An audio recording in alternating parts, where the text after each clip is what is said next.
She took her friend's shift at the coffee shop, unaware the customer she spilled coffee on was a CEO looking for a wife. "It's scorching hot coffee," Linda Lane said, voice trembling, gesturing helplessly toward the spreading stain on the man's expensive gray suit. Her hand hovered in midair as if frozen in time, clutching a stack of napkins she'd instinctively grabbed before realizing she shouldn't touch him. Her heart thudded wildly, echoing like a drum line inside her chest. The man before her, tall, commanding, with neatly parted dark hair and a crisp jawline, turned slowly, as though each second of delay was building to an eruption. I'm so sorry, sir. It was my fault. Please let me pay for the cleaning," she offered, her voice small but sincere. He stared at her, his jaw tightening, his entire frame rigid. "This is a $3,000 suit," he snapped, biting each word off as if tasting their bitterness. The cafe stilled. Every voice seemed to hush. Mugs halted mid-air. A baby's cry paused in curiosity. The warm golden light from the windows dimmed beneath clouds that moved in quickly, casting faint shadows over the barista counter where Linda stood, panic mounting in her chest. "Sorry doesn't clean Armani," he added, his tone ice-cold. Linda flinched. Her instinct to apologize again curled on her tongue, but she stopped herself. She took a slow breath, eyes briefly shutting against the burn of tears she refused to let fall in front of this stranger. Not today, not after everything else she had endured. When she looked up, her voice steadied, though still quiet. "You're right. If I could go back 5 seconds, I would, but I can't. All I can do now is mean it, and I do. I'm sorry." She held his gaze. Her cheeks flushed, her hair, once tied neatly, had fallen loose in the rush of the morning. There was no drama in her voice, no excuse, just plain regret. The man's expression faltered. Something in the way she stood, unapologetically sorry, not pathetic, made him hesitate. His anger, so ready to explode, cooled like steam lifting from a coffee lid. He exhaled and pulled a handkerchief from his coat pocket, patting at the suit's lapel, the stark brown against the light gray wool. Linda watched, the air between them heavy with the kind of tension that could bend metal. He glanced at her name tag, Linda Tremont Cafe, and she straightened as he read it. He didn't know she had taken the shift for a sick friend, didn't know she'd been laid off from the library 3 weeks ago, didn't know she'd cried last night alone in a tiny studio, wondering how to pay rent, or that this job, this one chaotic barista shift, was all she had to grasp that morning.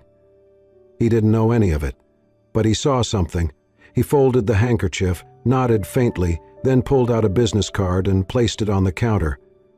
"I'll have it cleaned," he said, his voice no longer biting. "Accidents happen." Then, almost as an afterthought, he added, "Be careful next time. That was hot." Linda blinked. Her throat tightened as she nodded. "Yes, sir. Thank you." He left. The glass door swung shut behind him with a soft hiss. She stood there, the card in her hand, watching the space he had filled a moment before. Something shifted inside her, some mixture of embarrassment, relief, and curiosity. Why hadn't he exploded? Why hadn't he called for her manager? Her fingers curled around the edge of the counter as she replayed the moment, his words, the flash of something softer behind his frustration. A few minutes later, she saw movement outside the window. He was still there. Standing beside the cafe awning, he pulled something from his pocket. His receipt. He scribbled on the back with a pen, folded it neatly, slipped it into his wallet, then disappeared down the street. Linda exhaled, confused by the hollow ache his absence left behind. Her coworker passed by. "You okay?" "Yeah," she said automatically. Then after a pause, "I think so." The rest of her shift passed in a blur of orders, milk frothing and sticky syrup bottles, but her mind kept circling back to him, to the man with the ruined suit, who hadn't truly yelled, who had, in the end, extended a measure of grace. She didn't know his name, didn't know she'd see him again, didn't know that this small disaster would become the spark to a story far bigger than either of them imagined. But as she wiped the counter and helped the next customer, her hands no longer shook. Because that morning something had shifted, not just in him, but in her. And sometimes it takes one clumsy moment, one scalding cup of coffee, for the heart to finally start warming up again. Alan Walker sat alone in his corner office, on the top floor of Walker Enterprises, Boston's skyline sprawling behind him in quiet majesty. The windows stretched floor to ceiling, casting the late afternoon sun across the room in golden slants. But Alan barely noticed. His eyes were locked on a legal document spread across his desk, the words blurred as his jaw clenched tighter. A deadline. 60 days. That was all he had before everything he had worked for, his company, his legacy, was pulled from beneath him. Not because of failure, not because of market collapse, but because of a clause inserted into his father's will years ago, triggered now by the board. If Alan wasn't married by the end of the quarter, Walker Enterprises would merge with Blake International, his father's old rival, a hostile takeover disguised as a merger. Alan's hands curled into fists.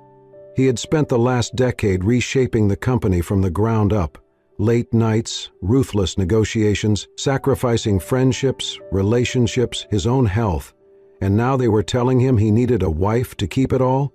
He stood abruptly, the leather of his chair creaking behind him. Crossing the room, he looked out over the city, a sea of steel and possibility. He had been through every route, the elite matchmakers, heiresses, ambitious executives, influencers, and yet none had felt right. All of them saw the CEO, the fortune, the image. Not one had bothered to ask who Alan Walker really was beneath the suit. His phone buzzed, a message from his assistant, another cancellation for tonight's dinner match. Confirm reschedule? Alan stared at the screen for a long beat, then typed back, "No, cancel everything." He sat back down and leaned forward, fingertips pressed together. A wild idea stirred in the back of his mind, one that, until now, he had brushed aside as irrational. But desperation had a way of peeling back logic. What if he didn't need someone from his world? What if the right person wasn't on the guest list of some private event, but somewhere real, authentic? And then his mind returned to the girl at the coffee shop, Linda Lane, the blonde barista with wide, steady eyes and hands that had trembled but didn't beg. She had ruined his suit, yes, but she hadn't tried to win his favor. Her apology had been genuine, her dignity intact, and for reasons he still couldn't articulate, she had stayed with him all day. She didn't know who he was. That mattered more than he realized. Alan picked up the phone. "Carla?" he said when his assistant answered. "I want to set up a new assistant interview." Carla hesitated. "A replacement? You just renewed Maria's contract last week." "It's not about Maria. This is different. I want you to find the girl who works mornings at Tremont Cafe. Blonde, 20-something. I spilled coffee on my suit." Silence. Then cautiously, "Sir, are you suggesting we hire a barista?" "Set up a discreet interview," he said. "Bring her in as a temp, just for a trial period?" Carla paused again. "Understood." He hung up, fingers steepled under his chin. He knew it was reckless, unprofessional, possibly unethical, but he also knew this. In that chaotic moment at the cafe, for the first time in months, someone had looked at him and not seen a CEO. They saw a man with coffee on his suit. And somehow, that had felt honest. He didn't need someone to fit a mold. He needed someone who could see beyond it. Whether Linda would say yes to the offer, he didn't know. Whether she could play along long enough for the board to back off, even less certain. But one thing Alan Walker understood better than anyone else in the business world. Sometimes the best deals were made when you stepped outside the contract. And maybe, just maybe, she wasn't part of a deal at all. Maybe she was the miracle clause he never saw coming. Linda Lane walked into the gleaming lobby of Walker Enterprises with a knot twisting in her stomach. She had no idea why she had been invited to interview for a temporary assistant role, especially when she had no corporate background and had submitted no resume. But the offer had come through a formal call, and her instinct, for some reason she couldn't name, had told her to say yes. She adjusted the collar of her borrowed blazer, stepped into the elevator, and pressed the button for the top floor. When the doors opened, she was led into an office that looked more like a luxury suite than a workspace. Glass walls, curated art, and a view of Boston that stretched to the harbor. And there he was, the man from the coffee shop. Alan Walker stood behind his desk, hands clasped, expression unreadable. He didn't mention the coffee, didn't mention the incident. He simply nodded, then gestured to the seat across from him. "Ms. Lane," he said, "thank you for coming." "I still don't understand why," she replied, careful but not impolite. "I've never worked in an office. I'm not really—" She glanced around. I need someone who can think quickly, speak honestly, and who's not intimidated by a title," he said simply. Linda tilted her head. "You got all that from me spilling coffee on you?" A small twitch of amusement pulled at the corner of his mouth. "It was a memorable introduction." She blinked, then slowly smiled. "I guess it was." From that day, Linda became Alan's temporary assistant, but unlike anyone who'd worked for him before, she didn't try to impress. She didn't flatter. She didn't linger for approval. She asked direct questions. She challenged unnecessary tasks. She made coffee that was too strong and corrected him when he barked orders at staff without eye contact. "I know you're the boss," she told him once during a staff meeting, "but people work better when they feel seen." Alan had stared at her, speechless for a moment. No one ever spoke to him like that, and yet he found himself listening, changing. What he hadn't expected was how her presence began to affect the atmosphere of the entire office. Staff who used to whisper in the break room now smiled more. Meetings grew more efficient. Even his board noticed a shift. "You seem more approachable," one of them commented during a call.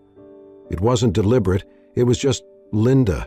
She kept her head down, worked hard, and left promptly at 5 to visit the small assisted living home where her elderly godmother was recovering from surgery. She never bragged, never asked for anything. But one evening, Alan stayed late, reviewing merger documents, and found her curled up on a chair in the corner of his office, fast asleep. She had fallen asleep, with her head tilted, arms wrapped around her tablet, eyes rimmed with exhaustion. He stood there, watching her for a long moment. Then, without a word, he walked to the closet, retrieved a light throw blanket, and draped it gently over her shoulders. His hand hovered for a heartbeat before pulling back. He turned off the lamp nearby and stepped quietly out, the door clicking shut behind him. Unbeknownst to him, his executive secretary had witnessed the moment from the hallway. The next morning, the office buzzed with whispers, not of gossip but admiration.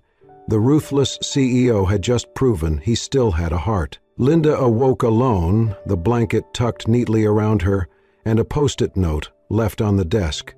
"Take the day off. Come back rested. A."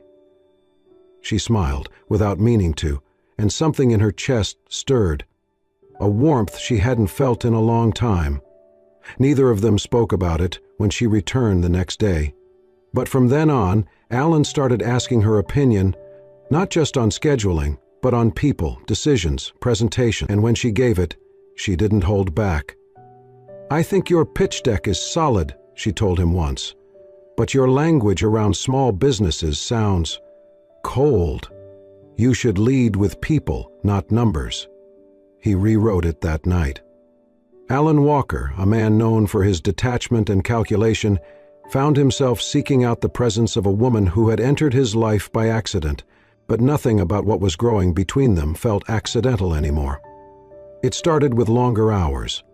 What began as a standard assistant role stretched into late-night strategy sessions, last-minute client dinners, and two-person brainstorms in Alan's office over takeout containers and open laptops. Linda adapted without complaint. She grew sharper, faster, more intuitive about what Alan needed before he even asked. And somewhere between spreadsheet edits and coffee breaks, the space between them began to shrink. They worked in sync, too well for it to go unnoticed. "Do you two ever disagree?" Carla, his executive secretary, asked once with a raised eyebrow. "Only about the definition of good coffee," Linda quipped, and Alan, standing behind her, chuckled. Their next trip was a 2-day business conference in Chicago. Alan typically traveled alone, but this time he invited Linda. Officially, she was there to take notes and manage his schedule. Unofficially, he wasn't sure he wanted to go without her. The flight was smooth, the meeting successful. The compliments rolled in from clients who noticed a new softness in Alan's tone, a new calm in his body language. "She's good for you," one investor said in passing. Alan had opened his mouth to deny it, then closed it again.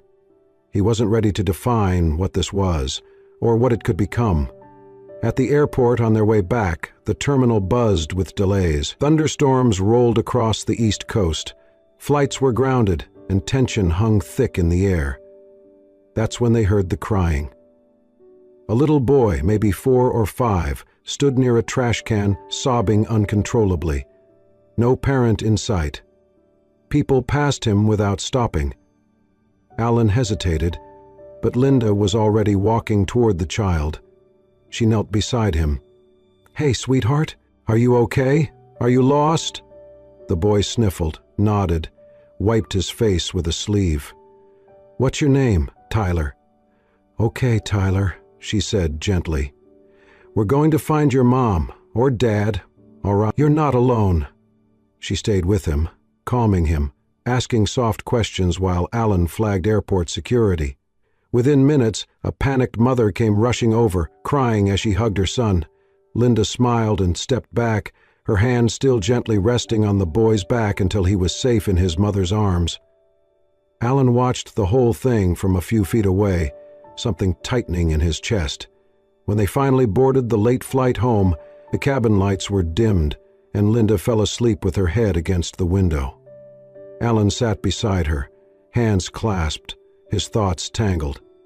The way she had spoken to that boy, patient, kind, natural. She hadn't hesitated, and hadn't even looked around to see if anyone else would help. She just moved, like someone who was meant to care for others. He stared at her profile, her blonde hair tousled against her cheek, her breathing even, and for a brief, foolish moment, he let himself imagine a future with her in it. Later that week, back in Boston, another storm hit. Offices closed early, but Linda stayed behind to help him finish a board report. Rain battered the windows. The city blurred behind glass. By 10, the streets were flooded. The subway stalled, and her phone buzzed with alerts. "You're not going out in that," Alan said firmly. "I'll call a cab. Linda, you'll stay here," he said, quieter now. "We've got a guest suite on the executive floor." She hesitated. "Are you sure?" He nodded. Later, over leftover Thai food and soft jazz playing from his Bluetooth speaker, they sat on the office couch, the lights low, the storm muffled behind the glass. It felt strangely domestic, almost like home. Linda laughed at something he said, wiping a bit of sauce from her lip. He watched her, heart pounding for no logical reason. The air between them shifted. Then she looked up at him, really looked, and the room stilled. She leaned in slightly. So did he, their faces inches apart, breath shared, and then Alan stopped. He pulled back, barely. Linda blinked, confused. "I'm sorry," he said quietly, voice thick with something unsaid. "It's okay," she whispered, her voice soft, searching. He wanted to kiss her. God, he wanted to, but something in him, guilt, fear, shame, coiled like a knot in his chest. She didn't know the truth, that this job had been a setup, that he hadn't hired her purely for her skills, that she was never just an assistant, not to the board, not to his plan. He didn't want the moment to be built on a lie. Linda leaned back slowly, smile fading just slightly. She didn't push, didn't ask. But something in her eyes changed, a flicker of uncertainty, and Alan felt it like a fracture in something fragile. He stared out at the rain, fists clenched in his lap, and knew the time for truth was coming soon, because his feelings were no longer part of the plan. They were real, and so was the risk of losing her. The office was quiet that Friday afternoon. Most of the staff had left early for the weekend, and the hum of rain against the windows made the space feel softer, more intimate. Linda had stayed behind to help organize the files Alan needed for Monday's board review. She sat at his desk, sorting through a stack of folders, when a notification pinged on his monitor. Alan had left for a quick call downstairs, and the email popped up innocently. A subject line in bold: Prenup draft, Plan B confirmation, Linda Lane. At first, she didn't register it. Her eyes skimmed, then locked in confusion. She opened the message, half expecting it to be a spam mail. But it wasn't. The sender was Alan's attorney. The message was brief, to the point, attached with a draft of a prenup agreement, and in it words that stabbed her in the chest. Should the original arrangement with Candidate A fall through, proceed to implement contingency agreement with Miss Linda Lane. Her employment and proximity provide a seamless transition into the required public narrative. Linda's hand flew to her mouth. She read the lines again. Plan B. Not love. Not even trust. Just convenience. The office suddenly felt colder. She stood, the chair scraping back behind her, heart pounding. She grabbed her bag, not caring about the mess left behind, and moved toward the elevator, but not before Alan stepped through the door. He stopped short, surprised. Linda, what's wrong? She didn't answer right away. Her eyes glistened, locked on his. You really thought I wouldn't find out, didn't you? She said, voice tight with fury barely contained. Alan's brows furrowed. What are you talking about? The prenup, she said flatly. The email from your lawyer, Plan B, Linda Lane. Alan froze. The silence between them was immediate and deafening. Linda, I can explain. No, she snapped, holding up a trembling hand. Don't do that. Don't insult me further by pretending this wasn't calculated. You hired me knowing exactly who I was. You tested me, observed me. You let me believe this thing between us was real. His face paled. It is real. It became real. She laughed bitterly. Right. After I passed whatever internal checklist you had for a wife, I was just convenient, accessible. Linda, that's not true. Then what is true? Her voice cracked. That I was second choice? That you chose me after someone else said no? Alan stepped forward, hands raised slightly, but she backed away. I let myself believe in you, she whispered. I defended you when people said you were cold, calculating. I thought they were wrong, but they were right. Linda, she cut him off, her eyes burning. You looked at me and saw a solution, not a person. I was just a plan, Alan. A plan you dressed up with late nights and gentle smiles and coffee runs. But it was always a lie. He was silent, his mouth slightly open, the weight of her pain landing like blows. I don't want your money, she said quietly. I don't want your apology. I don't want anything from you. Please, he said, the word raw. She shook her head, tears finally slipping down her cheeks. You don't get to say please. Not now. Then she turned. Alan didn't move. He didn't chase her. He stood there, rooted in the ruins of his own making, watching the only woman who had ever seen through his walls walk out of his life. The elevator doors closed behind her with a soft chime, and he was alone. Alan Walker sat in his office with the blinds drawn and the lights off, the Boston skyline outside fading into gray dusk. For the past 3 days, he had barely spoken a word to anyone. Meetings were postponed, emails went unanswered. He stared at screens, at documents, at contracts, but nothing registered. She was gone. And for the first time in his life, Alan didn't care about deadlines, boardroom power plays, or even the empire he'd built with blood and sweat. Without Linda, none of it meant anything. Her words haunted him. You looked at me and saw a solution, not a person. But she had been right. He had hired her for a reason. And then somewhere along the way, he stopped seeing her as a reason and started seeing her as the only thing that felt real in his entire world. And now she was gone. He found himself walking the city in the rain, no umbrella, no destination. He ended up on Tremont Street, standing in front of the little cafe where she had spilled coffee on his suit all those weeks ago. It looked just the same. Warm lights, humming espresso machines, baristas calling out orders over the quiet jazz in the background. Alan stepped inside and sat at the corner table near the window. No one recognized him. He ordered a black coffee and said nothing more. And then he sat there, every day for a week, arriving at 10, leaving at 4. He watched the door each time it opened, hoping, aching, for Linda to walk in, ponytails swaying, apron tied, eyes lit with that quiet fire that had first disarmed him. She never came. On the 7th day, he left a $20 bill under his cup and walked to the nearby park. He sat on a bench, staring at the ducks on the pond, wondering how he had let something so rare slip through his fingers. That night, he went back to his penthouse and opened the prenup email again. He read every line. The legal language was cold, transactional, proof of how far he had strayed from anything resembling sincerity. He closed the laptop. Then he pulled a blank sheet of paper from his desk. He wrote his resignation by hand. By morning, it was signed and delivered to the board. The room erupted in disbelief when he presented it. "You're walking away from everything," one member snapped. "Alan, this company is your life." "No," Alan said calmly. "It used to be." "What about the merger, the terms?" "I'm breaking them," he said. "Let it merge, let it burn, I don't care." Another member leaned forward. "All because of a woman?" Alan smiled sadly. "No, because of the man I became trying to hold on to something built on lies." He stood, buttoned his jacket, and added, "If I can't have her with truth, then I don't want anything built on a lie." He walked out of that boardroom without looking back.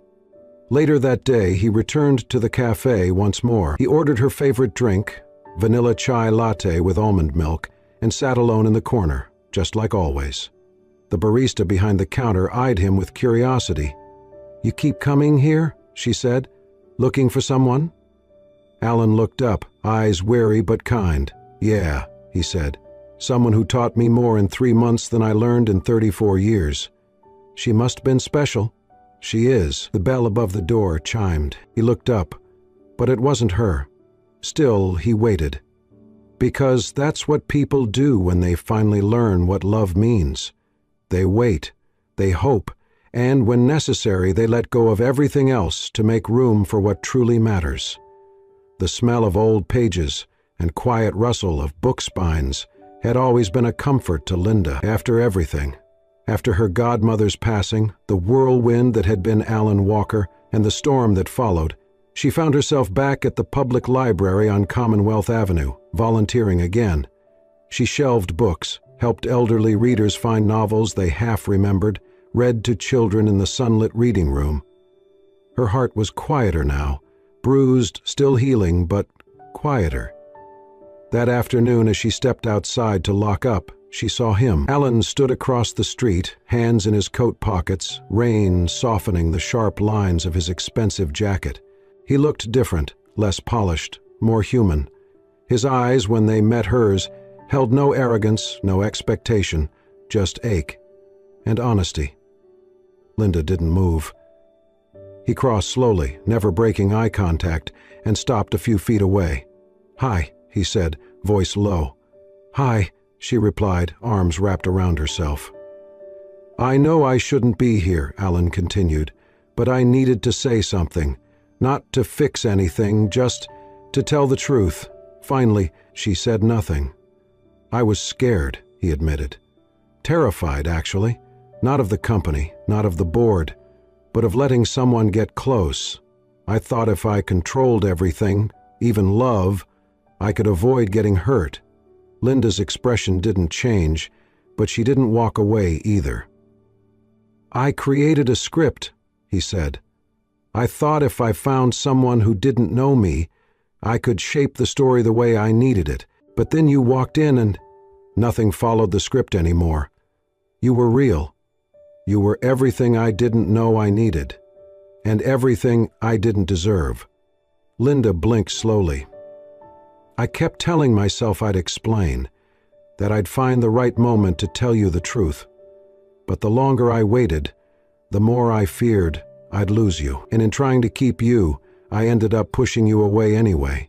He reached into his coat pocket. "I kept this," he said, holding out a small, folded slip of paper. "It's the receipt from the day you spilled coffee on me. I don't know why I held on to it. Maybe because I knew even then that something had started. She took it with hesitant fingers, unfolding it. On the back, in neat handwriting, he had written, "The best mistake of my life. If you still remember, I'll be waiting at the same table." She looked up, eyes swimming. "I'm not asking for anything," Alan said softly. "I'm not here to win you back or beg. I just wanted you to know I left the company. I walked away from everything that was built on lies, because I finally understood what I really wanted, what was worth keeping." He smiled, sad and hopeful all at once.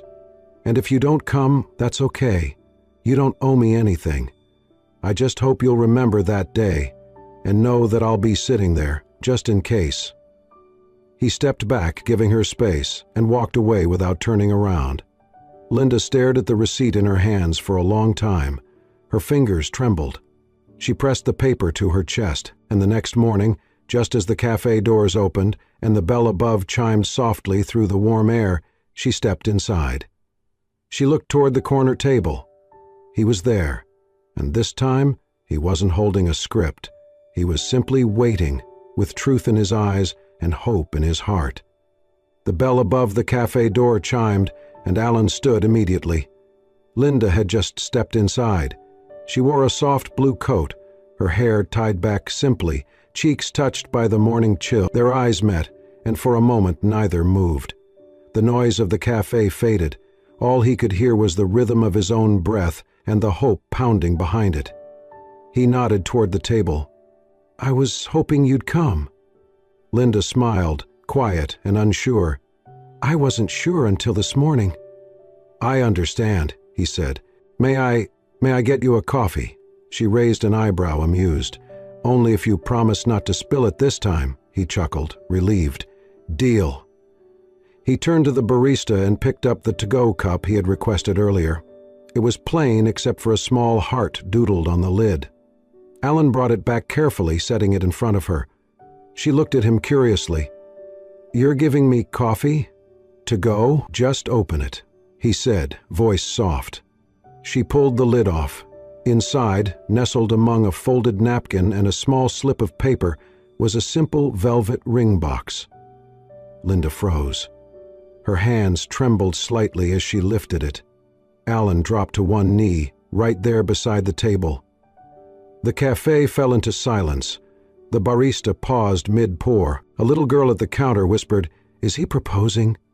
Alan looked up at Linda, his heart in his throat.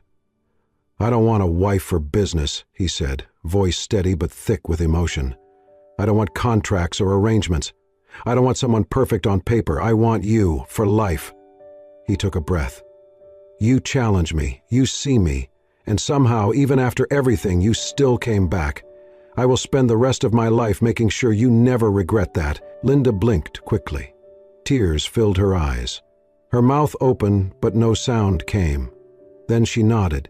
"Yes," she whispered. Alan rose as the cafe erupted in applause. Some patrons stood, clapping. One couple near the window whistled. The barista rang the bell twice and shouted, "Free coffee all day, in honor of true love." Alan laughed, slipping the ring onto her finger. Linda looked down at it, then at him, still smiling through her tears. "I guess this was the best cup of coffee after all," she murmured. Alan leaned in and kissed her, soft and reverent, and in that little cafe on Tremont Street, where mistakes had once brewed with lattes and spilled espresso, their real story finally began. Thank you for watching this unforgettable story of love, redemption, and second chances. From a spilled cup of coffee to a heartfelt proposal, Alan and Linda's journey reminds us that sometimes the most beautiful beginnings come from the most unexpected accidents. If this story touched your heart, don't forget to like, share, and subscribe to Soul-Stirring Stories. We bring you the tales that heal, inspire, and remind us all of the magic still waiting in ordinary moments. See you in the next story, where the heart always leads the way.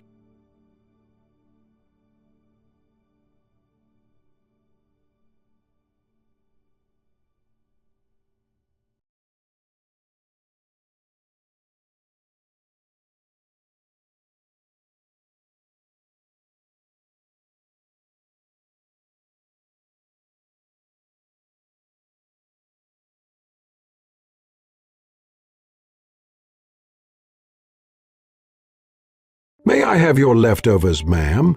Single Dad asked. But when the millionaire looked into his eyes, May I have your leftovers, ma'am?" The voice was no louder than a breath, fragile, hoarse, and dry like leaves rustling in a forgotten alley. Angela Bennett paused, her fork frozen mid-air. The greens on her plate wilted in the mellow autumn sun, but it was the voice that chilled her. She looked up. A man stood just a few feet from her table. His coat, several sizes too large, hung off his shoulders like a forgotten curtain. Threadbare sleeves, dirt-smudged collar, fingers trembling. His face was hollow, a map of exhaustion and hunger, but it was his eyes that struck her, clouded with pain but sharp with pleading. In his arms, swaddled in a worn pink blanket, was a child. Angela's breath caught. The bundle moved, and a cry slipped out, thin and hungry. A baby, barely more than a few months old, her face flushed from the cold, mouth trembling with need. Before anyone could react, the man's knees buckled. He crumpled to the sidewalk like a puppet cut from its strings, curling protectively around the baby, never letting her fall. Gasps came from the tables nearby. Silverware clattered to plates. A waiter reached for his phone. "Security?" he called out. "No," Angela said firmly, standing. "Wait." She stepped from her table, heart pounding, legs unsteady. Her heels clicked once on the pavement, then stilled as she knelt beside him. The man's breathing was ragged, each inhale an effort. Dirt coated his hands. But the baby... Angela's gaze moved to the infant. Blonde wisps peeked from the blanket. Her lips were dry, her eyelids puffy from tears. The child whimpered, no longer loud enough to cry properly. Angela reached out, her fingers trembling as they touched the baby's cheek. Warm, fragile, real. "Can I hold her?" she whispered, unsure if the man could hear. A faint nod. His eyes remained closed. Angela gently lifted the baby from his arms. She was feather-light. Angela wrapped her coat around the baby's body, instinctively swaying side to side. The little girl whimpered once more, then began to settle, soothed by the warmth. Angela pulled a napkin from her table and dabbed the baby's mouth. "You're so beautiful," she whispered, barely able to breathe. "Like a little angel." But the moment cracked something deeper. A memory slammed into her with the weight of years. The hospital corridor, a monitor's flatline, her own heartbeat roaring in her ears, the doctor's voice. We did everything we could. The crash, the bleeding, the photo in her purse, an ultrasound, a beginning that never reached its second chapter. She had been 16 weeks pregnant, and she had never held her baby. After the accident, the prognosis had been clear. She may never conceive again. Since then, Angela had drowned herself in work, built an empire, covered her pain with power and press, but she had never stopped aching. Until now, until this child. The baby stirred again, opening her eyes, round, trusting, seeing something in Angela she had long forgotten in herself. "You feel like the one I lost," she whispered, voice breaking. "Like the one I never got to hold." Angela sat gently on the bench, still cradling the baby. Her untouched meal steamed quietly beside her. She reached into her purse, almost on instinct, and pulled out a small plastic spoon, the kind she always carried for reasons she could never explain. She scooped a bit of mashed potatoes, offered it to the baby, who accepted the food in clumsy little bites. Angela smiled through her tears. Then she looked back at the man, still unconscious on the ground, his chest barely moving. "Call an ambulance," she said sharply to the waiter. "Now."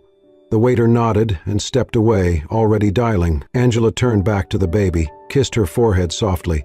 A small crowd had started to gather, whispers rising, but Angela saw no one else, just this child. And for the first time in years, she felt needed, alive, whole. "You're safe now," she whispered. "I promise." And she meant every word. Angela followed the ambulance in her sleek black sedan, her hands clenched tight around the steering wheel. The lights on the vehicle ahead pulsed against the buildings, silent but urgent. She barely noticed the cold air as she rushed into the emergency room. Inside, Jake, she had caught his name from the medic, was wheeled in one direction, the baby in another. Angela stood in the fluorescent lobby, heels clicking once before she stilled. "I'll stay," she told the nurse behind the counter. "With the baby, please?" The nurse nodded. Most people recognized her. Angela did not care. Tonight nothing mattered but the child wrapped in that worn pink blanket. Hours passed. Nurses moved. Patients came and went. Angela sat unmoving, eyes fixed on the door where Emma had disappeared. She refused food, refused rest. The warmth she had felt holding the baby had not faded. It had only grown more urgent in its absence. As the night stretched on, memories crept in. It had been raining, just lightly, the day everything changed. Angela remembered the ultrasound photos tucked safely in her purse, the happiness blooming in her chest after a positive checkup. 16 weeks pregnant. She had been humming to the radio when the truck ran a red light. Metal screamed. Glass shattered. She survived. The baby did not. She remembered waking up in the ICU, numb and broken. Her fingers searched for the curve of her belly, but found nothing. A doctor explained the injuries, the surgeries, the cruel finality she might never conceive again. Her partner left soon after. Her parents had already passed. She had only her work, and she buried herself in it, building empires, staying busy, avoiding silence. But nothing could fill that hollow space inside where a heartbeat once lived. Until today. Until a baby's cry on a busy street pierced through her numbness, until she held that tiny body and felt something stir, something she had not dared feel in years. "Miss Bennett?" a voice called. Angela stood. A nurse approached, clipboard in hand. "The baby's stable, a little dehydrated, a bit cold. We're giving her fluids. She's going to be fine." Angela could only nod. "Would you like to see her?" "Yes," she whispered. The nurse led her down a quiet hall. Machines beeped softly, lights low. In a small room, a bassinet sat under a heating lamp. Emma lay bundled in a fresh hospital blanket, eyes fluttering, fists twitching in sleep. Angela moved to her slowly, reached out, and lifted her with care. The baby was warm and light, her cheek pressing against Angela's chest, as if she belonged there. Angela sat in a nearby chair, cradling the child. Emma whimpered once, then quieted, her breath evening out. A single tear slipped down Angela's cheek. "You came back to me," she whispered. "Not the same, but you came back." The nurse stepped out silently. Alone, Angela held the baby closer, eyes closed, heart full. For the first time in years, she felt something like peace. Like maybe, just maybe, fate had finally given her the chance she thought had been taken away forever. When Jake opened his eyes, the light above him was soft, the sterile ceiling speckled with quiet shadows. He blinked slowly, disoriented, the beeping of a monitor beside him grounding him to reality.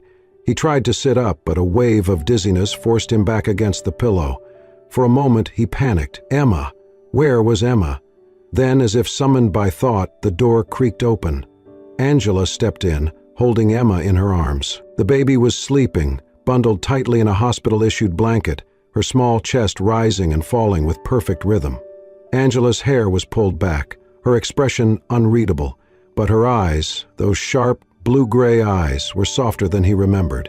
Jake let out a breath he had not realized he was holding. "She's okay," Angela said gently, walking to the edge of the bed.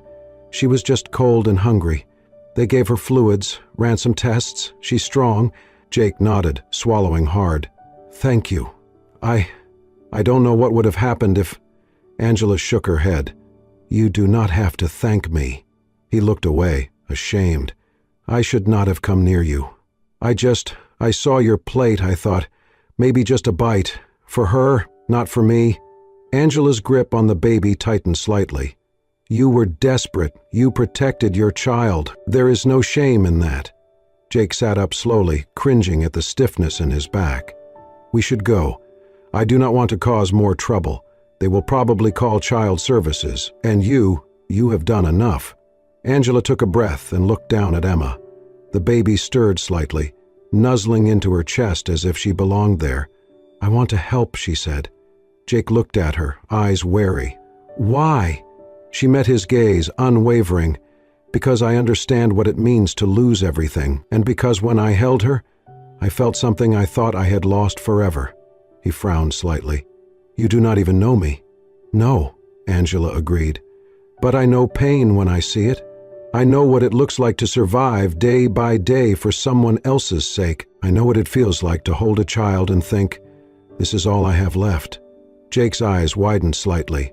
What happened? Angela did not look away. 5 years ago, I lost my baby. A car accident. I survived. He didn't. And I cannot have children anymore. Silence. The words hung between them like fragile glass, trembling in the air. Jake looked down, his voice hoarse. I'm sorry. Angela nodded slowly. So am I. Emma shifted in her arms, a soft sigh escaping her lips. Angela smiled faintly and brushed a hand over the baby's hair. Jake watched, something tightening in his chest. The way Angela held Emma, so gently, so naturally. Not like a stranger, not like someone doing a favor, like someone who already loved her. I was in my last year of med school, he said suddenly, surprising even himself. I was supposed to be a pediatrician. My wife Anna got sick during her pregnancy, stage 4 lymphoma. She refused treatment to protect the baby. By the time Emma was born, it was too late. Angela didn't speak, only listened. I dropped out, took care of Anna until the end. After that, everything fell apart. The bills, the house, I could not keep up. I worked where I could, but with a newborn, it was impossible. We ended up on the street 3 months ago. Angela's fingers brushed along Emma's cheek. The baby curled closer. She is your whole world, Angela said softly. Jake nodded, tears in his eyes. She's the reason I keep breathing. Angela stood still for a long moment. Then she looked at Jake, eyes steady. I have a penthouse in Midtown, she said. It has 3 bedrooms, a private elevator, and more space than I need. You and Emma will come stay with me. Jake blinked. What? I'll have the guest room prepared. You need time to recover, to figure things out. She needs stability, and I need to be near her. He hesitated. I don't understand. Angela stepped forward, her voice quieter now. I am not doing this out of pity or charity. I'm doing this because when I held her, something inside me healed, just a little. She might have saved you, Jake, but I think she's saving me too. Jake stared at her, the weight of exhaustion and disbelief pressing down on him. Finally, he nodded slowly. Okay. Angela looked down at Emma and smiled. Let's go home. Angela's penthouse was modern, airy, and lined with tall windows that let in the golden shimmer of late afternoon light. It was the kind of space that usually felt more like a gallery than a home. Pristine surfaces, cold marble floors, and curated silence. But within 24 hours of Emma arriving, something shifted. The silence became softer, the rooms warmer. There was a faint scent of baby lotion in the air and the sound of quiet coos echoing down the hallway. Angela threw herself into caring for Emma as if she had done it all her life. She ordered everything the baby might need: bottles, formula, blankets, diapers, a crib, toys, clothes. But beyond the material, she offered something far rarer: presence. She was there when Emma cried in the middle of the night. She was the one who learned how to warm a bottle just right, how to hold her at the right angle so she could burp without discomfort. She changed diapers with unhurried care, humming soft melodies as she worked. She bathed Emma in a basin set up in her own bathroom, giggling with the child as water splashed across the marble counter. She read stories to her at night, even if the baby did not yet understand a word. And Emma responded. She smiled more, slept better, reached out for Angela's hands as eagerly as she did Jake's. Jake watched all of this quietly, overwhelmed. No one, not since Anna, had ever shown this kind of love to Emma. Most people saw her as a burden, a complication, but Angela saw her as something sacred. He caught himself sometimes, just standing in the doorway, watching the two of them together, and feeling something inside him begin to mend. One afternoon, he found Angela lying on her back on the living room rug. Emma sprawled on her chest, giggling as Angela made silly faces. Jake leaned on the doorframe, a soft smile tugging at the corners of his mouth. The sight was so natural, so breathtakingly human, he almost forgot how broken his life had once been. I never thought I'd see her laugh like that, he said quietly. Angela looked up, her eyes twinkling. She has a beautiful laugh, Like bells. She gets it from her mom, Jake replied, then turned away, not ready to say more. That night, Emma fussed more than usual. Angela insisted on staying with her so Jake could rest. He tried to protest, but she simply raised an eyebrow and said, "I have 2 functioning arms and a heart that's learning how to use them. Go to bed, doctor." So he did, but sometime after midnight he woke with a strange tug in his chest. Something pulled him toward the nursery. He padded quietly down the hallway, barefoot, heart steady but full. He opened the door slowly. Angela was there, sitting beside the crib, slouched slightly in the chair, her head tilted at an angle, hair cascading over her shoulder. She had fallen asleep with one hand gently tucked through the crib bars, holding Emma's tiny hand in hers. The baby, nestled in soft blankets, was sound asleep, fingers still curled around Angela's. The room was dim, lit only by the soft glow of a nightlight shaped like a crescent moon. But in that gentle light, Jake saw everything he needed to see. Angela's fingers still and warm. Emma's face peaceful and safe. Jake pressed a hand to his mouth, his eyes stinging. A tear slipped down his cheek, quiet and unannounced. He stood there in the doorway for a long time, as still as the air around them. He thought of Anna. He thought of how she used to hum lullabies while rocking Emma, how she would stroke her cheek and whisper, "You're our whole world." And here, somehow, was that same world again, reborn in a different shape, in different arms, but just as loving, just as real. Jake stepped closer, kneeling gently beside the chair. He looked at Angela, her face soft in sleep, her chest rising and falling with the rhythm of someone at peace.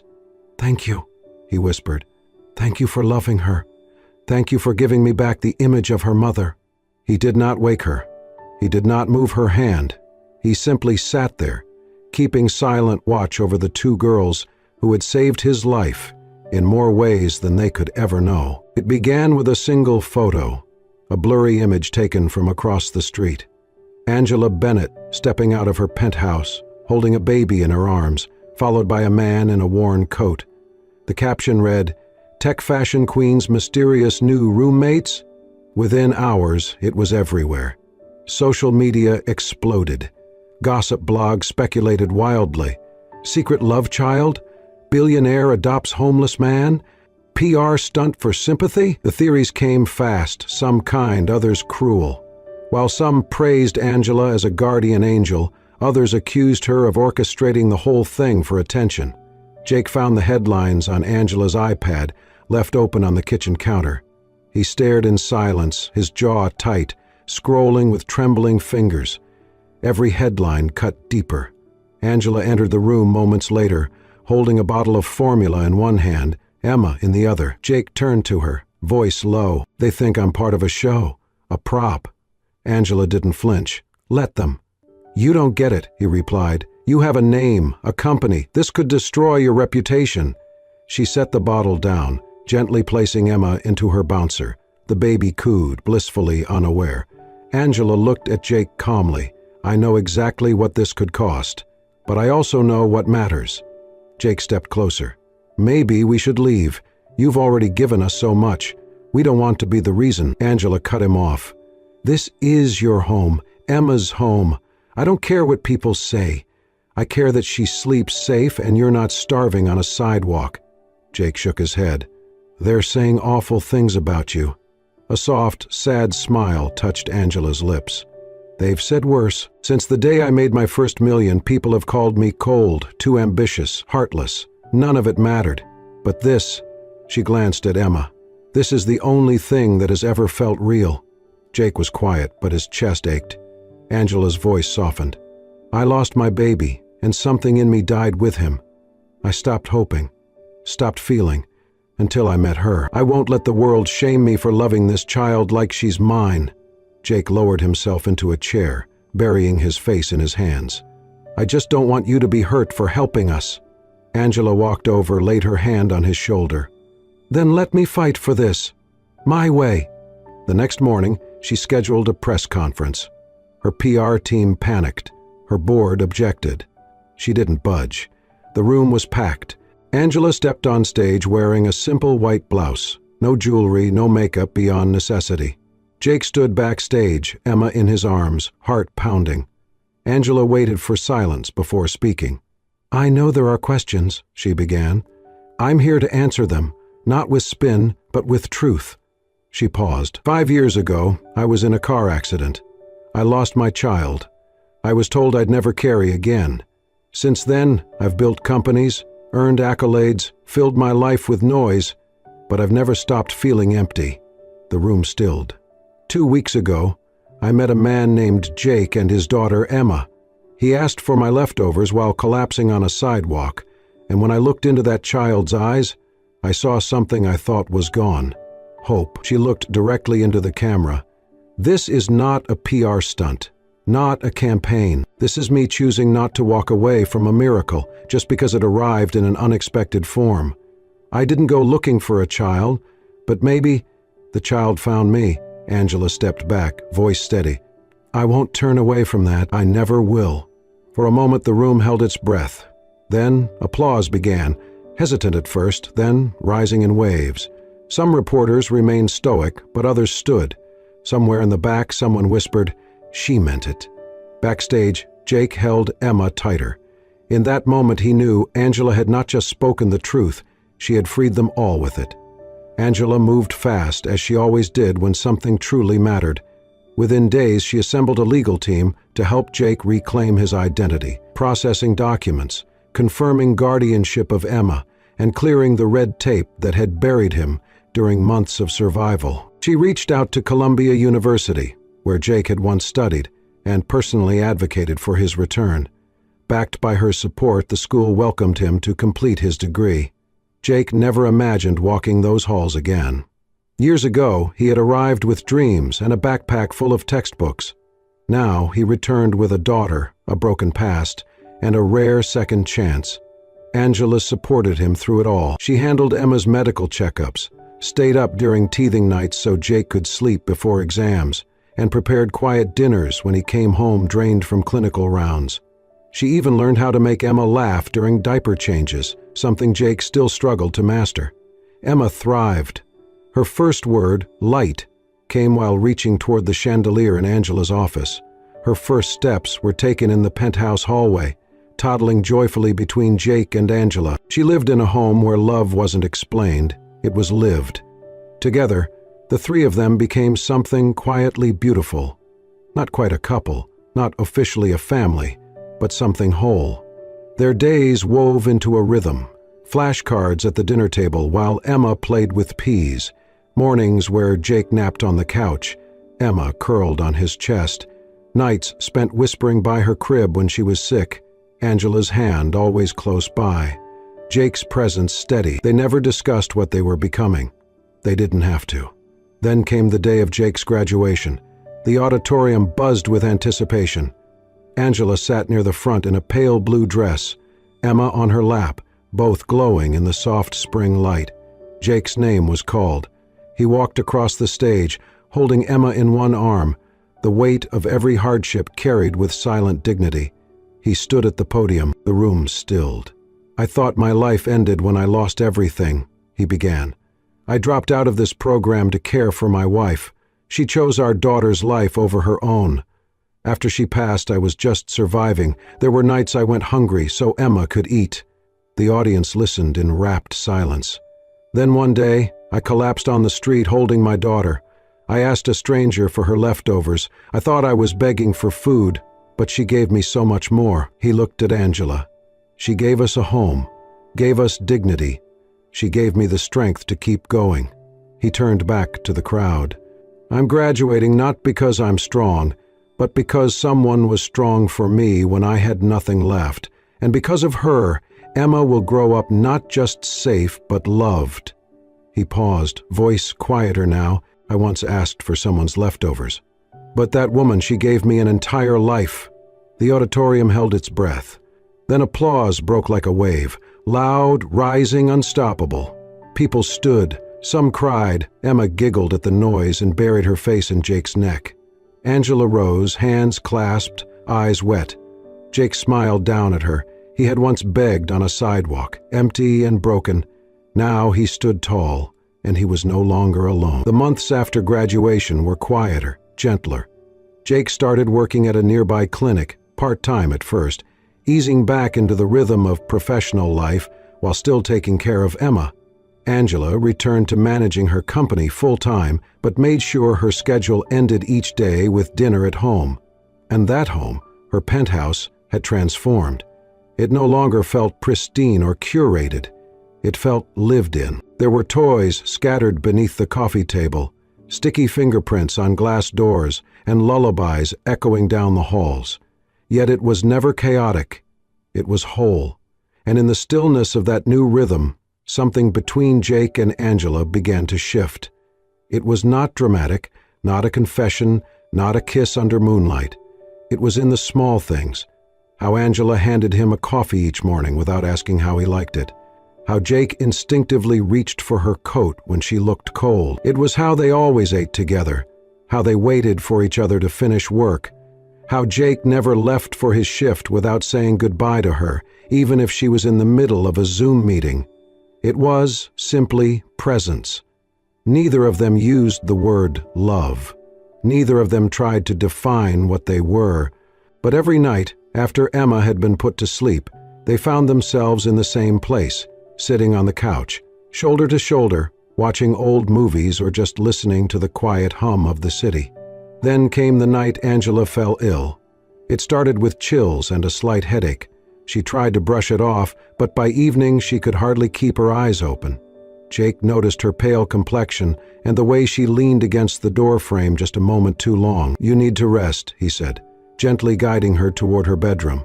"I am fine," she muttered, but her body betrayed her, swaying slightly. Jake caught her before she could fall. "No arguments," he said. "Bed, now." He tucked her in, brought her water, and set Emma's crib near the bed instead of in the nursery, just in case. Then he sat beside her, reading her temperature and checking her pulse like second nature. She drifted in and out of sleep, sometimes mumbling, sometimes silent. Through it all, Jake stayed. When Angela woke again, it was near dawn. The first light of morning painted the edges of the room in gold. Her fever had broken. Her breath came easier. And beside her, the soft weight of something small and warm stirred. Emma! The baby had wriggled her way into the space between Angela and Jake, now curled into the crook of Angela's arm, still asleep. Angela looked down, heart twisting with something deep and tender. Then she looked up. Jake was there, sitting on the edge of the bed, head bowed slightly, eyes half closed but watching them both. "Did you stay all night?" she asked, her voice hoarse. He nodded. "Could not sleep. I kept checking on you." Angela looked at Emma again, brushing a curl from the baby's forehead. Her voice lowered. "Do you believe," she whispered, "that sometimes family doesn't need a name or a title?" Jake looked at her for a long moment. He reached out and covered her hand, still resting on Emma's back. "I believe that as long as we have each other," he said softly, "and she is loved, then nothing else matters." Angela smiled. Not the polished public smile the world was used to, but something smaller, raw, real. Jake brushed her hair back gently, his fingers lingering for just a second too long. He did not say anything else. He did not need to. They stayed like that for a while, the three of them forming a quiet, tangled constellation, neither defined nor declared, but unmistakably, undeniably whole. And for the first time in years, Angela did not feel like something was missing. She felt found. 1 year later, the same park where it all began looked completely transformed, though nothing had physically changed. The trees still arched overhead in a canopy of green. The sidewalk still curved gently past the cafe where a man once collapsed asking for scraps. But today, the air shimmered with something different, something sacred. Rows of white chairs lined the grass beneath the soft shade of the trees. Simple, elegant floral arrangements framed a small wooden arch at the front, twined with ribbons the color of morning sunlight. Friends and a few family members gathered, speaking in hushed, reverent tones, not because of formality, but because the moment felt too delicate to disturb. Angela stood just beyond the trees in a white dress, nothing grand or glittering, just a flowing gown that fit her like a whisper. Her golden hair was swept back loosely, a few strands falling freely around her face, glowing in the late afternoon light. She looked not like a bride from a magazine, but like a woman standing fully in her own joy, unapologetic, calm, and radiant. And at the end of the aisle stood Jake in a simple charcoal suit, holding his breath. He had once knelt on this ground, starved and broken. He had once asked for leftovers. Now, he was waiting for everything. Emma, now toddling confidently at 2 years old, carried a velvet box in her small hands. She walked the aisle with a wobble and a grin, holding the box like it was treasure, which, in many ways, it was. Guests smiled and laughed quietly as she reached Jake, who knelt and gently took the ring from her hand. Angela joined them moments later, and for a few heartbeats they just stood there, the three of them, framed by the trees and the same sky that had once watched a miracle begin. The officiant gave a brief welcome, then stepped aside as Jake took Angela's hands in his. He looked at her, not with nervousness, but with reverence. "I never thought I would stand in this place," he said softly, his voice carrying in the quiet. "I never thought I would have a home again, or a future, or love." Angela's eyes glistened. "I met you on the worst day of my life," Jake continued. "And you didn't just save me, you saw me. You saw Emma, and you gave us more than shelter. You gave us safety. You gave us belonging." He paused, tightening his hold on her hands. "Angela, you were never the woman who gave me leftovers. You were the woman who gave me everything I thought I had lost. A second chance, a reason to believe in something again, a family." There wasn't a dry eye in the crowd. Angela didn't speak right away. She stepped forward and cupped Jake's face with one hand, her thumb brushing his cheek. "I didn't save you, Jake," she whispered. "You saved me too. You and Emma brought me back to life. You gave me the chance to feel what I thought I never could again, to love without fear, to mother without giving birth, to hope without holding back." She reached down, picked up Emma, and held her close between them. "This is our family," she said. "It began with a whisper, but it's louder than anything I have ever known." The officiant pronounced them husband and wife. There was no dramatic kiss, just a gentle forehead-to-forehead embrace, and then Jake pulled both Angela and Emma into his arms, holding them like he would never let go. As they walked back down the aisle together, the sun dipped low in the sky, casting long golden rays across the park. It was not a fairy tale ending, not a scripted finale. It was something more honest, more real, a father, a mother, a daughter, and a love that had bloomed from the most unlikely seed. A moment of hunger, a plate of food, a look exchanged between two strangers on the edge of their breaking points. Now they were whole. And as they disappeared into the warm light of evening, their story became what it was always meant to be, not a tale of rescue, but a testament to how even the smallest moment of kindness can change everything. And so, what began with a simple question, "May I have your leftovers, ma'am?" became a journey of healing, redemption, and unexpected love. A man searching for food found a future. A woman grieving a child found a family. And a baby born into heartbreak became the bond that mended two shattered souls. Because sometimes the smallest act of kindness, a shared meal, a helping hand, a soft yes in a moment of pain, can open the door to miracles we never saw coming. If this story touched your heart, made you smile, or brought tears to your eyes, please take a moment to like, share, and subscribe to Soul-Stirring Stories, the channel where every story is crafted to heal your soul, renew your faith in humanity, and remind you that compassion is the most powerful miracle of all. Thank you for watching. We'll see you in the next story.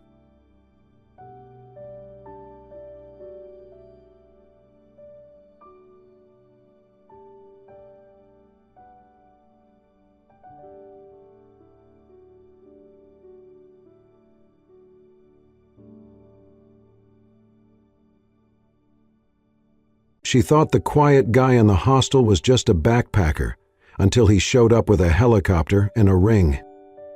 "Dad, I'm not coming home yet. I need to find something real." Anna's voice cracked as she pressed her phone tighter to her ear, standing just outside the arrivals terminal at Zurich Airport. Her blonde hair was pulled into a loose braid, a travel-worn backpack slung over one shoulder. On the other end of the line, silence. "You don't have to understand," she added more quietly. I can't go back to pretending." She ended the call before she lost her nerve. Her fingers were still trembling as she flagged the next train heading to Interlaken. It had been 4 days since she called off the wedding. 4 days since she looked at the man she was supposed to marry and realized that he never really saw her, not the way she wanted to be seen. That night, she'd packed everything and booked a one-way flight to Switzerland. No itinerary, no plans.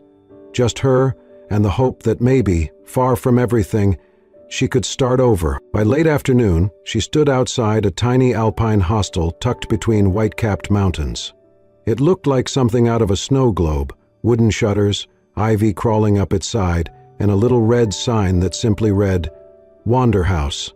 She checked in, took a hot shower, and wandered into the communal kitchen in search of tea. That's when she saw him. He was seated alone at the corner table near the frosted window, a knit beanie pulled low over dark curls, sleeves rolled to his elbows despite the cold, a battered brown notebook open in front of him.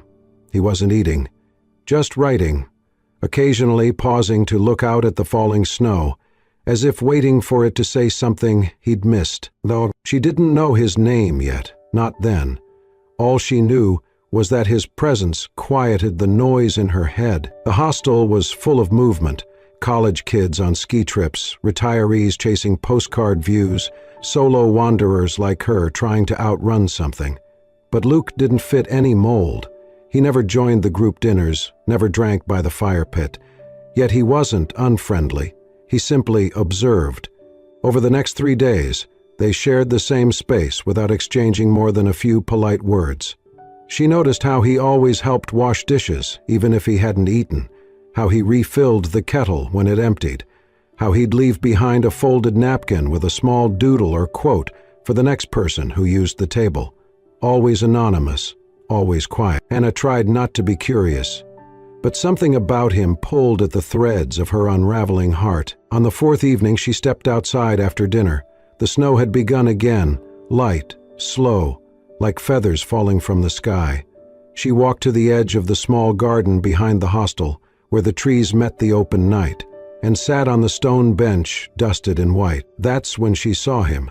Luke stood about 10 feet away, coat open, head tilted to the sky as snow landed gently on his lashes.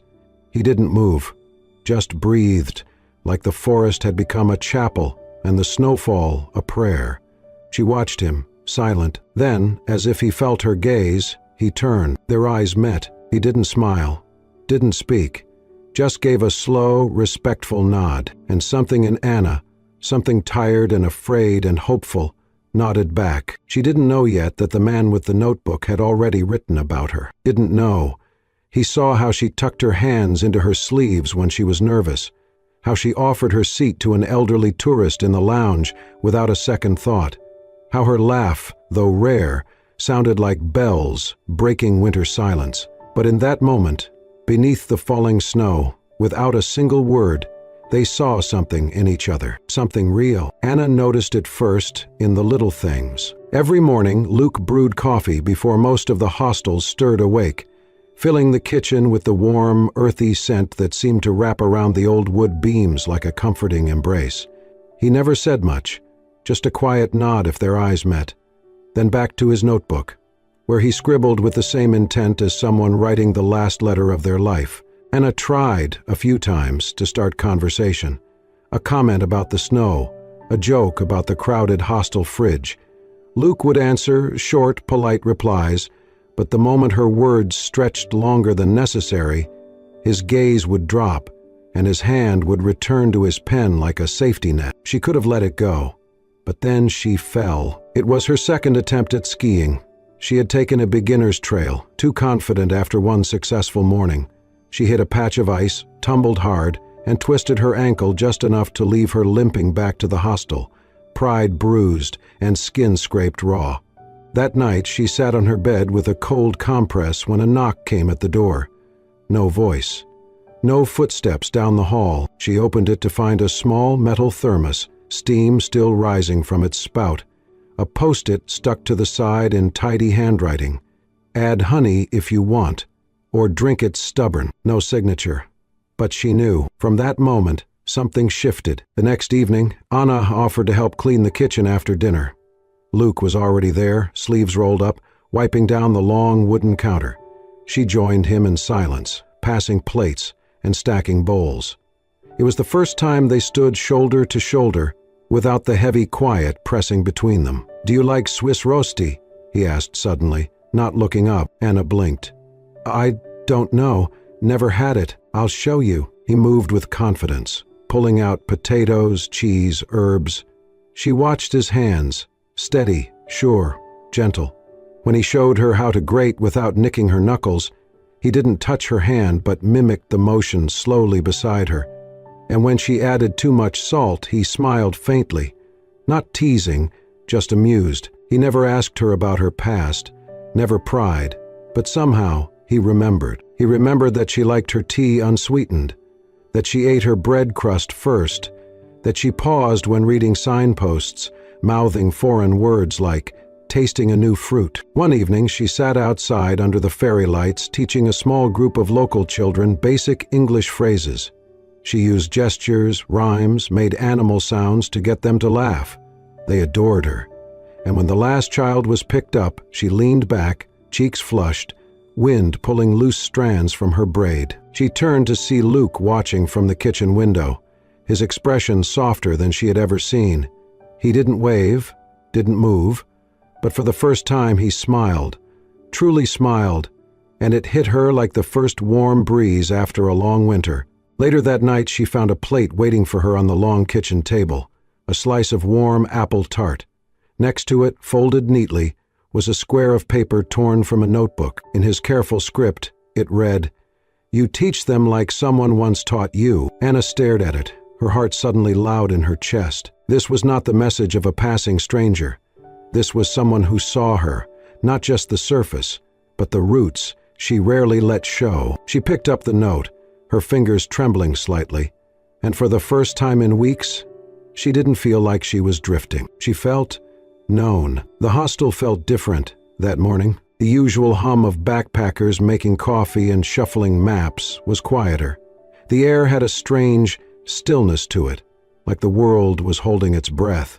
Anna stepped into the kitchen, expecting to see Luke at his usual spot by the window, scribbling in that old notebook he never let out of his sight. But his chair was empty. His coffee mug, usually there beside him, had been washed and put away. She frowned, glanced around, then checked the front desk. No one had seen him leave. No bags were left behind, no note, just absence. Back in the kitchen, she noticed something on the table. A small, weathered notebook, the very one he always kept close, the edges soft from years of turning. She hesitated. It felt like crossing into someone else's thoughts, but something in her chest nudged her forward.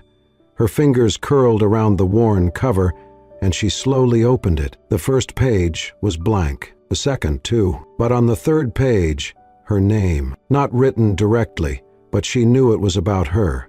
The entry began. She walked into the hostel like she had just walked away from something that broke her. But she smiled at the snow, and that was enough for me to know she hadn't given up on beauty. Anna blinked, her heart kicking hard. She flipped to the next page. She hums when she washes dishes.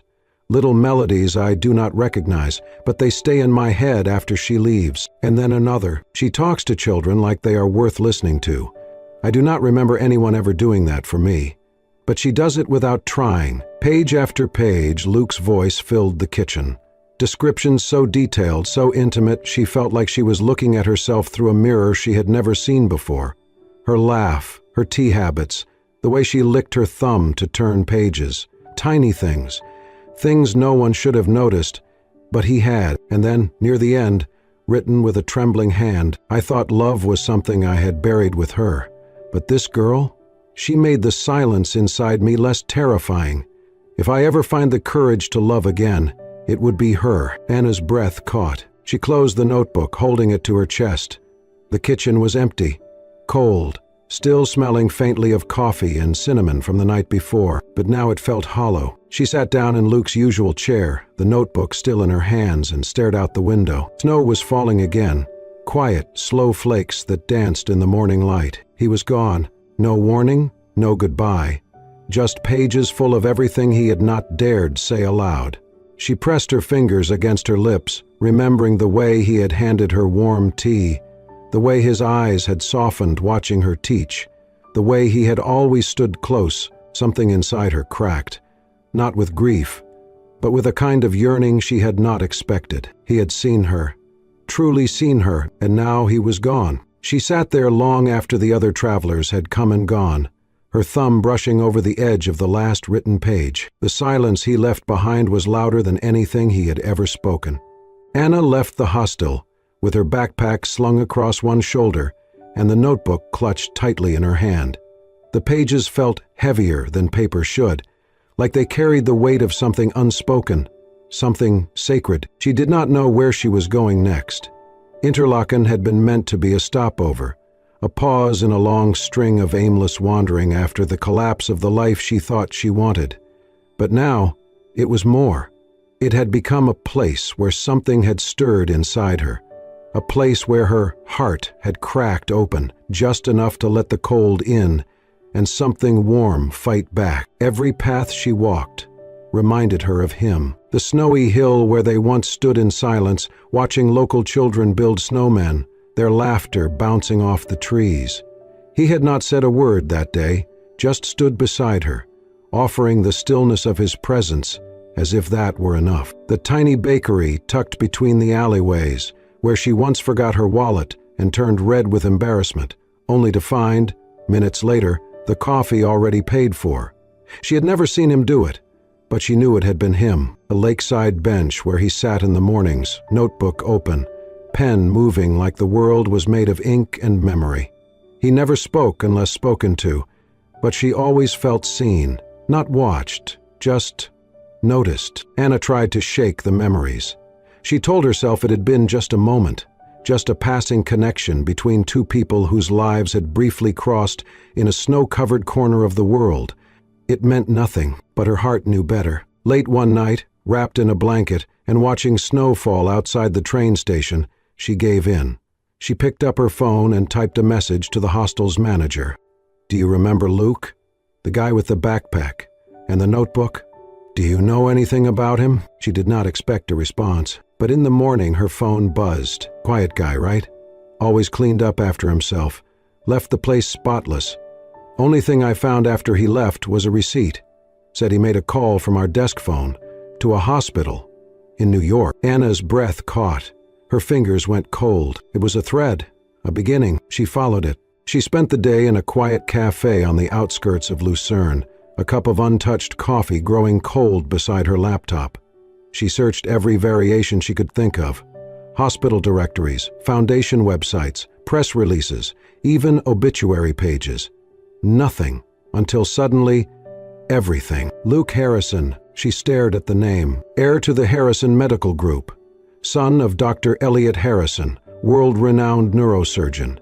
Luke himself had once been a rising figure in the public health world, until 3 years ago, when his fiancée, Rachel Mendez, died in a car crash on the way to a gala. He had been waiting for her at the venue. She never arrived. After that, Luke vanished from public life. No statements, no photos, nothing. Until now, Anna sat frozen, notebook still resting on the cafe table like it knew more than she did. The man she had laughed with over misburnt toast and dish soap battles had been holding grief so deep it drowned his words. And yet, he had written about her. In that notebook, he had dared to capture her laugh, her stubbornness, her quiet acts of kindness to children who barely knew English. He had called her the first light he had seen in years. And then he had left, not out of cruelty, but fear, because he had loved before and lost, and somewhere between the snow and the silence, she had made him remember what it felt like to care again.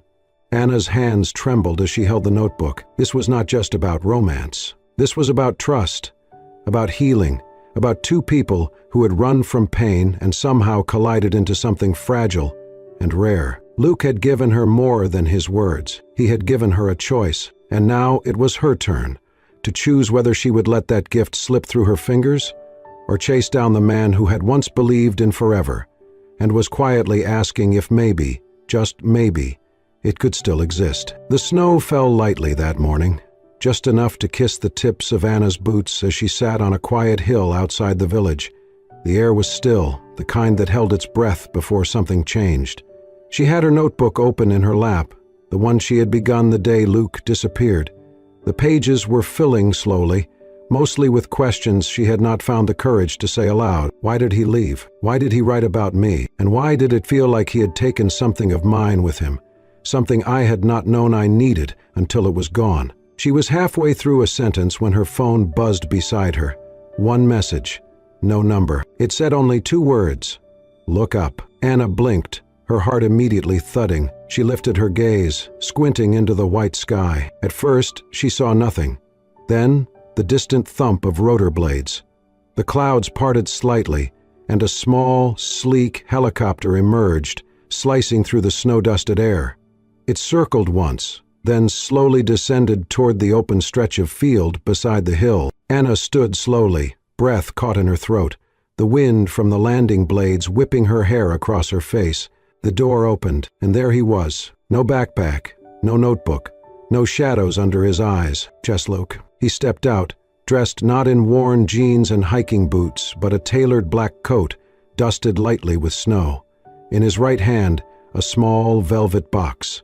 Anna stood frozen, the journal still clutched in her hands. He approached, his step steady, not hurried, as if he had rehearsed every movement in his mind 1,000 times. When he reached her, he stopped. The silence was thick with memory, with all the things they had not said and all the things that still could be said. Luke's voice broke the stillness. I lost her because I was afraid, he said. Afraid to love again. Afraid that if I let anyone in, I'd lose them too. He took a slow breath, eyes never leaving hers. But then I met you, and it was quiet. It was never loud, never fast, but it was real. He lowered himself onto one knee in the snow. Anna gasped, her hand covering her mouth. Luke opened the box. Inside, nestled in soft velvet, was a simple ring. No diamond, just a smooth silver band engraved with one line from the notebook. The world got softer when she smiled. I came back, he said, because I'm not afraid anymore. I don't want the version of life I thought I had to live. I want the one that finds me in hostels and snowstorms. I want the one with you. He paused. Will you let this be our real story? Anna's eyes blurred with tears. She looked at him, not the heir to a medical empire, not the man who had once vanished, but the boy who had quietly watched her teach children, who had left hot tea by her door, who had seen her in a way no one else had. She knelt, too, and whispered, I was waiting for you to come back, not for the ring, just for you. Luke smiled, his eyes bright, his shoulders finally unburdened. They stood together in the snow, the box now closed between them, not as a promise of forever, but as a sign they were ready to begin. Not a new chapter, but the first one written with both their hands. 2 months later, the snow had melted just enough to reveal wildflowers scattered across the green hills. The sky above was clear and unbroken, a vast, crisp blue that seemed to stretch forever, framing the jagged ridges of the Swiss Alps like a silent cathedral. There was no golden aisle, no chandeliers, no champagne flutes, only the wind rustling through the pine trees and a quiet clearing high up the mountain where Anna and Luke stood, hand in hand. Anna wore no wedding dress, just a soft ivory sweater, a wool skirt that fluttered around her knees and hiking boots laced with silver ribbon that she had threaded herself that morning. Her golden hair was braided loosely, dotted with tiny white blossoms picked by the children she had once taught during her time in the village. There was no veil, no jewels, no bouquet to throw, but there was light in her eyes that no diamond could match. Luke stood beside her, not in a tuxedo but in well-worn boots and a navy blazer that fit him like memory. His white shirt was open at the collar, and around his neck, tied slightly crooked, was a tie given to him by one of the hostel kids, blue and frayed at the edge. He wore it like a crown. The ceremony was as unpolished as it was perfect. There were no flower arrangements or calligraphy signs, only a circle of children holding daisies, a few friends from the hostel, and Mr. Klaus, the hostel manager, wiping his eyes behind a pair of old glasses. He held the ring Luke had chosen from a local craftsman, simple, silver, and etched with the words, "Our story begins here." No one gave Anna away. No one led her down an aisle, because she had walked herself through heartbreak and job loss, through canceled flights and hostel beds, through foreign towns and lonely mornings, and had arrived here entirely by her own will. The wind stilled as Luke turned to face her. He took her hands, his palms warm, rough from days of quiet effort. He glanced down, took a breath, and looked back into her eyes. "You reminded me that love doesn't always scream," he said, voice steady and low. "It doesn't have to knock down doors or show up with fireworks. Sometimes it just brings you tea without asking. Sometimes it listens, without needing to fix anything. Sometimes it writes about the way you smile when no one's looking. You showed me that love can whisper and still be louder than anything else." Anna's lips trembled with a smile. She squeezed his hands and answered, her voice soft but certain. "You didn't show up with a sword or promises. You didn't try to rescue me. You arrived in silence with nothing but a notebook and a grief you couldn't name. And that was what saved me. You saw me before I remembered how to see myself. You believed in something again, when I had stopped believing in anything. You didn't just walk into my story, Luke. You wrote the chapter I didn't know I needed." The children rustled around them as the breeze picked up, like nature clapping in approval. Luke slid the ring onto her finger. No spotlight, no crowd holding its breath, just presence, just now. Anna took his hand and did the same. They kissed, and the sound of giggles rippled around them. Someone strummed a guitar, completely out of tune, and it was perfect. One little girl twirled in her two big boots, while another tried to balance a flower on her nose. Anna leaned into Luke as they sat on the edge of the hill after the ceremony, watching the sky darken to a lavender haze. Around them, wild daisies dotted the grass like stars that had fallen to earth. The children danced and sang songs in mixed languages, their laughter echoing off the slopes. There was no towering cake, no seating chart, no bouquet toss. Only this: two people who had wandered far and hurt deeply, sitting side by side with dirt on their boots and rings on their fingers. And it was more than enough. Anna rested her head on Luke's shoulder and whispered, "This is exactly what I never knew I wanted." Luke didn't answer. He just took her hand again and didn't let go. They never went back to the life they once knew. Anna and Luke never moved into a house with trimmed lawns and weekend grocery lists. They never signed up for gym memberships or argued over interior paint.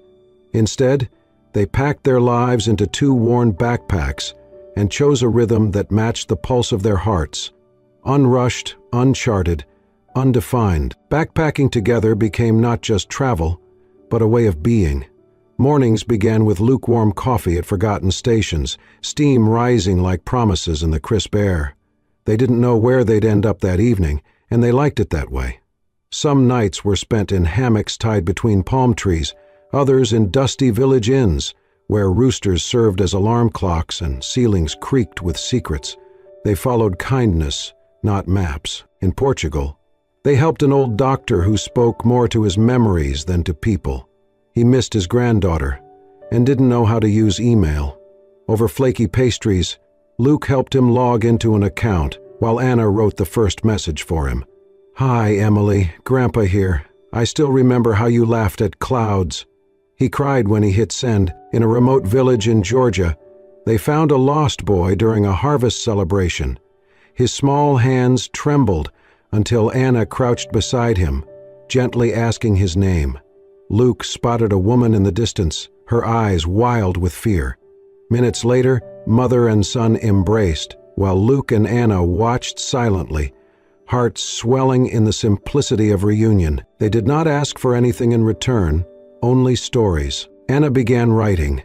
At first it was in margins, scraps about the way Luke tilted his head when thinking, or the cadence of laughter they heard from strangers in markets.